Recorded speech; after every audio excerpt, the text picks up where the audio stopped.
This is the testis of bull. এই টেস্টিসে যদি আমি স্ট্রাকচারগুলো দেখি তাহলে এই যে লেয়ারটা এটা হচ্ছে parietal layer of tunica vaginalis বাইরের দিকে যেটা, আর ভেতরের দিকে যেটা আছে এটা হচ্ছে visceral layer of tunica vaginalis.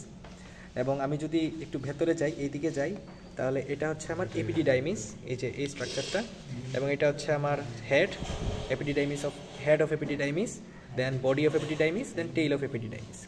এবং টেইল অফ এপিডিডাইমিসটা একটু উঁচু, এখান থেকে হচ্ছে ডাকটাস ডিফারেন্স, এই যে ডাকটাস ডিফারেন্স উপরের দিকে উঠতেছে, তো এটা হচ্ছে ডাকটাস ডিফারেন্স।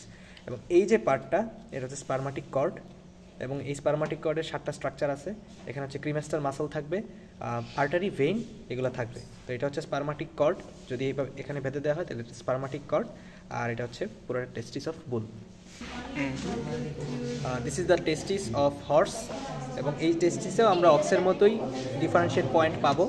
তো প্রথমত হচ্ছে এটাকে আমরা বলছি টেস্টিস, এটাকে বলতেছি এপিডিডাইমিস এই পার্টটাকে। তো উপরের পার্টটা হচ্ছে হেড, এই মাঝের পার্টটা বডি, এবং একদম নিচের পার্টটা হচ্ছে টেইল।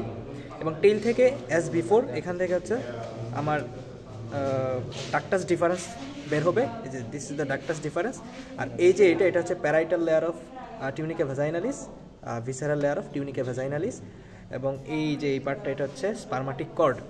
এখন হর্স এবং অক্সের টেস্টিসের ডিফারেন্সিয়েট কিছু পয়েন্ট আছে। একটা সেটা হচ্ছে বুলেটটা হচ্ছে ইলংগেটেড, এবং হর্সেরটা হচ্ছে ওভাল শেপ, ওভায়েড ইন স্ট্রাকচার এবং কম ইলংগেটেড, আর বুলেটটা হচ্ছে ইলংগেটেড।